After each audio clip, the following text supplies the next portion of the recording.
Admission सिस्टीममध्ये seat matrix महत्त्वपूर्ण भूमिका बजावत असते.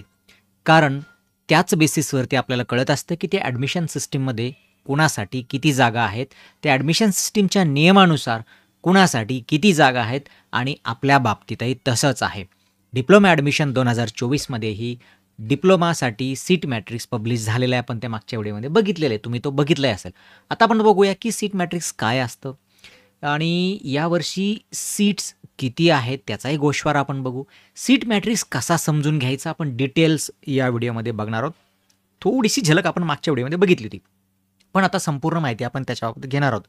कारण हेच सीट मॅट्रिक्स आपल्याला मदत करेल की कोणत्या कॉलेजमध्ये माझ्यासाठी म्हणजे प्रत्येक स्टुडंट्स हा विचार करू शकेल की माझ्यासाठी या पर्टिक्युलर कॉलेजमध्ये आता तुम्ही कॉलेज काढले असतील, उद्या तुम्हाला ऑप्शन फॉर्म भरायचे आहेत. म्हणजे तुमच्या नजरेमध्ये, तुमच्या मनामध्ये तुम्ही लिस्ट बनवलेली असेल की ह्या कॉलेजला मला जायचं आहे. माझे मार्क्स इतके आहेत म्हणजे मागच्या कट ऑफनुसार मी या कॉलेजला ॲडमिशन घेऊ शकतो किंवा माझी कट ऑफनुसार या कॉलेजला निवड किंवा माझी जी ब्रँच आहे ही मला मिळू शकते ह्याचा अंदाज तुम्ही बांधलेला असेल. असं आपण गृहीत धरू. गरज पडली तर आपण त्यावेळी ह्या व्हिडिओद्वारे चर्चा करून बोलू किंवा उद्या संध्याकाळी आपण लाईव्ह येऊन तुमच्या मनातल्या शंका दूर करू. तुम्ही जर म्हणत असाल तर आपण तो एक पोल टाकूया आणि जर खूप सारे विद्यार्थी म्हटले तर आपण संध्याकाळी उद्या लाईव्ह येऊन आपण या गोष्टीवरती डिस्कशन करूयात. दुसरी गोष्ट अशी की ह्या सगळ्या गोष्टी बांधत असताना आपल्याला सीट मॅट्रिक्स फार गरजेचा पडतो आणि तो सीट मॅट्रिक्स आता आपण समजून घेऊयात. तर चला अधिक वेळ न दवडता आपण त्या विषयाकडे वळूयात. सगळ्यांना माहिती आहे मागच्या व्हिडिओत आपण बघितलेलं आहे की मेरिट लिस्टसोबतच आपल्याला सीट मॅट्रिक्स पब्लिश केलेलं आहे. म्हणजे आता आपण आरामात आपला ऑप्शन फॉर्म प्रिपेअर करू शकतो आणि सीट मॅट्रिक्सनुसार आपला ऑप्शन फॉर्म प्रिपेअर करू शकतो आणि उद्या ऑप्शन फॉर्म भरण्यासाठी तुम्ही तयार असू शकता. वेळ आहे ऑप्शन फॉर्म भरण्याची, लगेच घाई नाही करायची आहे. उलटे पालटे ऑप्शन टाकायचे नाही आहेत. पूर्ण विचार करायचा आणि मग ऑप्शन टाकायचे. त्याबाबत आपण चर्चा करणार आहोत. इथून तुम्ही सीट मॅट्रिक्स डाउनलोड करू शकता. प्रत्येक टाईपच्या कॉलेजचा आपण एक सीट मॅट्रिक्स इत्थंभूत बघणार आहोत. रिजन सगळ्यात महत्त्वाचं पहिल्यांदा असतं की रिजन कोणत्या रिजनमधलं कॉलेज आहे ते सीट मॅट्रिक्समध्ये दिलेलं आहे. कोणत्या डिस्ट्रिक्टमधलं आहे, कारण तुमच्यासाठी होम डिस्ट्रिक्टसाठी काही जागा असतात आणि अदर दॅन होम डिस्ट्रिक्टसाठी जागा असतात. ज्यावेळेस तुम्ही लिस्ट बनवता कॉलेजची त्यावेळेस तुम्हाला विचार करायला लागतो की माझ्या जिल्ह्यातले कॉलेजेस कोणकोणते आहेत, त्याच्यासाठी मला किती जागा आहेत आणि बाहेरच्या जिल्ह्यामध्ये मी ज्यावेळेस जाईल त्यावेळेस माझ्यासाठी किती जागा आहेत. त्यातही टेक्निकलवाले विचार करू शकतात, त्यांच्यासाठी वेगळ्या जागा आहेत, नॉन टेक्निकलसाठी पण जागा आहेत. तर सगळ्या जागा काही प्रत्येकासाठी नसतात. त्याच्यामुळे आपल्यासाठी किती जागा आहेत हे आपल्याला कळणं आवश्यक असतं आणि मग त्याचप्रमाणे प्रत्येक कॉलेजच्या प्रत्येक ब्रँचच्या आपल्याला सीट डिस्ट्रीब्युशनमध्ये हे डिस्ट्रीब्युशन असं दिलेलं असतं. त्याच्यामध्ये तुम्हाला कॉलेज कळेल, कॉलेजचा प्रकार कळेल कसला आहे, त्याच्यानंतर तिची ब्रँच कोणती कळेल, त्याच्या एकूण सीट किती आहेत, कॅपच्या सीट किती आहेत.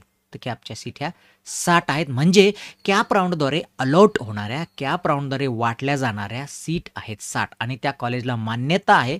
SI म्हणजे सँक्शन्ड इनटेक हा किती आहे, म्हणजे मान्यता मिळालेल्या जागा 60 आहेत. महाराष्ट्र स्टेट स्टुडंट जे आहेत ते सगळ्याच्या सगळ्या 60 जागेवर भरल्या जाणार आहेत. मायनॉरिटीसाठी आता कॉलेजच्या स्टेटसवरती आलो आपण प्रत्येक कॉलेज बघूया.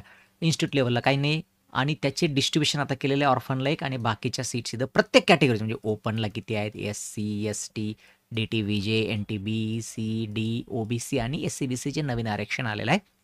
या सगळ्यांचं डिस्ट्रीब्युशन आपल्याला इथे मिळतं. त्याच्यामध्ये मग सब काय आहे की जनरल आणि लेडीज असे 2 कोटे इथं केलेले आहेत. लेडीजसाठी एवढ्या जागा म्हणजे इथं कंपल्सरी एवढ्या लेडीज तर असायलाच पाहिजेत. जनरल हे याच्यामध्ये लेडीज असू शकतात, जेंट्सही असू शकतात. हे जनरल सीट्स आहेत. ठीक आहे.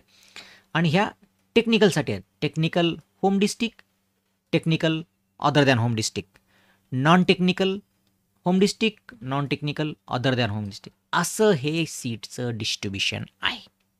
त्याच्यामध्ये मग कॅटेगरी वाईज येतो. ओपनचे जनरल लेडीज, SCचे जनरल लेडीज, त्याच्यानुसार जनरलमध्ये technical home district 0, technical other than home district 0, non technical home district 4 आणि non technical other than home district 1 असं हे SC कॅटेगरीच्या जागेचं डिस्ट्रीब्युशन सिव्हिल इंजिनिअरिंगसाठी ह्या पर्टिक्युलर कॉलेजचं आहे.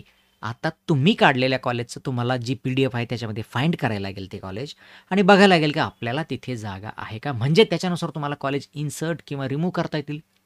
जर एखादा स्टुडंट्स SC कॅटेगरीचा स्टुडंट्स असेल, टेक्निकल कोर्समधून तो येत असेल आणि होम डिस्ट्रिक्ट त्याच्यासाठी जर असेल किंवा अदर दॅन जरी असेल, परंतु जागाच जर त्यांना नसेल, अलोकेशन होणारच नसेल, अर्थात ओपनमधनं झालं तर ठीक आहे, खूप चांगले मार्क असतील त्याला तर. पण मग त्याला तर त्याच्या बेसवरती दुसरे कॉलेज मिळू शकेल. परंतु त्याच्या कॅटेगरीवरती त्याला कॉलेज इथं जागा नाही आहे, म्हणजे त्याला दुसरे कॉलेजेस बघायला लागतील आणि हा सीट मॅट्रिक्सचा आपल्याला फायदा होतो. त्याच्यानंतर आपण बघूया बाकीचे काही सीट्स असतात. PWD हे दिव्यांगांचे सीट्स असतात. त्याच्यामध्ये ओपनमध्ये एक आहे, म्हणजे जनरल किंवा लेडीज कोणतेही असू शकते एक, आणि अशा सीटचा हा ब्युरो असतो. त्याच्यामध्ये अ, जे PWD म्हणजे दिव्यांगासाठीच 2 सीट्स असे आहेत, की ते ह्या सगळ्यापैकी कुठेही पडू शकतात. ओपनला तर 100% एक सीट पाडणार आहे. परंतु हे जे 2 सीट्स आहेत, हे 2 सीट्स आहेत कॉमन रिझर्व्ह, म्हणजे यातले कुठेही ह्यापैकी ते कुठेही ते 2 सीट्स पडू शकतात. त्याच प्रकारे डिफेन्सचं एक सीट ओपनमध्ये 100% असणार आहे. परंतु त्यांचे 2 सीट जे आहेत हे बाकीच्यामध्ये डिस्ट्रिब्यूट केले जातील. त्याचं कुठेही पडू शकतं. म्हणजे कोणत्या एका याच्यामध्ये ते स्टेट वाईज डिस्ट्रिब्युशन करताना तिथे ते पडू शकेल. तर एवढ्या जागा यांच्यासाठी आहेत. म्हणजे हे आपल्याला लक्षात आलं. त्याच्यानंतर दुसरे जे 2 गोष्टी आहेत, म्हणजे एक आहे EWS, एक आहे TFWS. ह्याही जागा दिल्या आहेत. EWSसाठी किती जागा असणार? 6. आता ह्या 6 जागा ह्याच्यातल्या नसणार आहेत. ह्या ओव्हर अँड अबोव्ह 6 जागा आपल्याला दिलेल्या आहेत. तशाच ह्या ओव्हर अँड अबोव्ह म्हणजे काय? ह्या 60 व्यतिरिक्त ह्या 60ची तर फोड ही सगळी आहेच इथपर्यंत, ह्या 2 पर्यंत. त्याच्यानंतर हे जे 6 सीट आणि हे जे 3 सीट आहेत, हे आहेत सुपरन्युमररी, म्हणजे जी सँक्शन इनटेक आहे किंवा जेवढी सीट भरण्याची परमिशन त्या कॉलेजला आहे, त्याच्यापेक्षा ह्या जास्तीच्या जागा त्या कॉलेजला दिलेल्या असतात. आणि ही आहे EWS आणि ही आहे याचा TFWS, आणि त्यांचा कोडही थोडा TFWSच्या कोडच्या शेवटी T लावलेलं असतं. फिमेलसाठी जे स्पेशल कॉलेज असतात त्याच्या याच्या पुढे F लावलेला असतो, चॉईस कोडच्या पुढे. हे तुमच्या लक्षात असू द्या. ठीक आहे. हे आपण बघितलं एका कॉलेज. आता तुमच्या लक्षात आलेलं असेल. दुसरं आपण एक ऑटोनॉमस कॉलेज बघू. फारसा काही फरक नाही आहे. त्याच्यामध्ये तुम्हाला काही फरक पडणार नाही. गव्हर्नमेंट आणि गव्हर्नमेंट ऑटोनॉमसमध्ये सेम डिस्ट्रिब्युशन आहे. 120 सीट जर असतील तर 120चे 120 महाराष्ट्र स्टुडंटसाठी आहेत.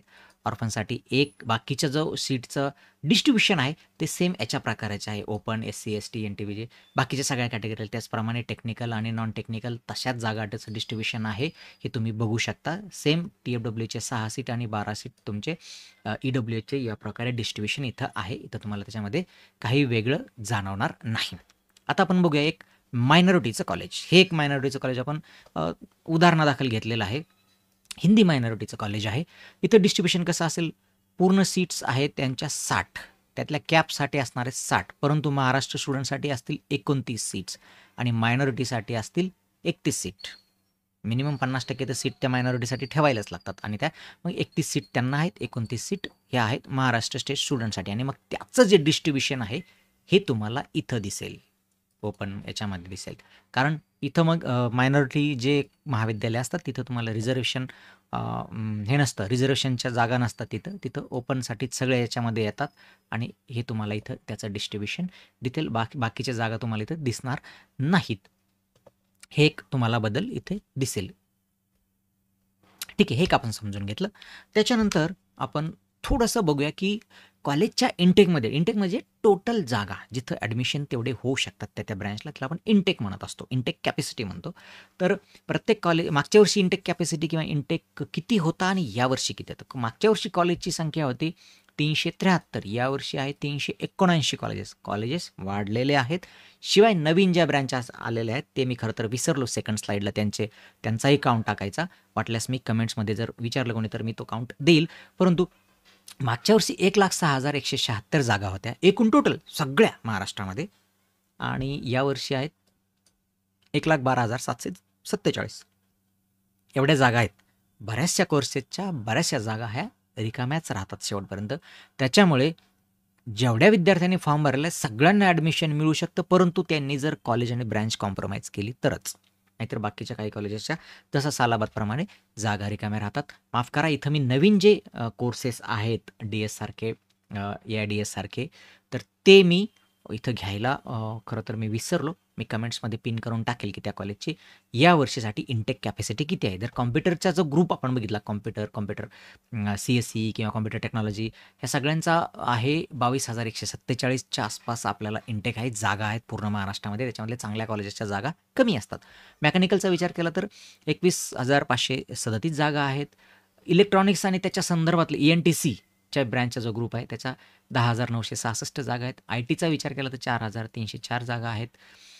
त्याच्यानंतर सिव्हिलच्या आहेत 17,353. बाकीच्या कॅटेगरीच्या पण आहेत. शक्य झालं तर मी ती लिंक तुम्हाला देईल. ती फाईलही तुम्हाला डाउनलोड करता येईल. त्याच्यातून तुम्ही बघू शकता तुमच्या ज्या नजरेमध्ये ब्रँचेस आहेत त्याच्यासाठी जागा किती आहेत. ते पण बघायची गरज नाही. सीट मॅट्रिक्स ऑलरेडी आलेला आहे आपला. तुम्ही तुमचे जे कॉलेजेस ठरले तिथे तुम्हाला जागा तर त्या कळणारच आहेत. फक्त एक समरी देण्याचा मी प्रयत्न केला.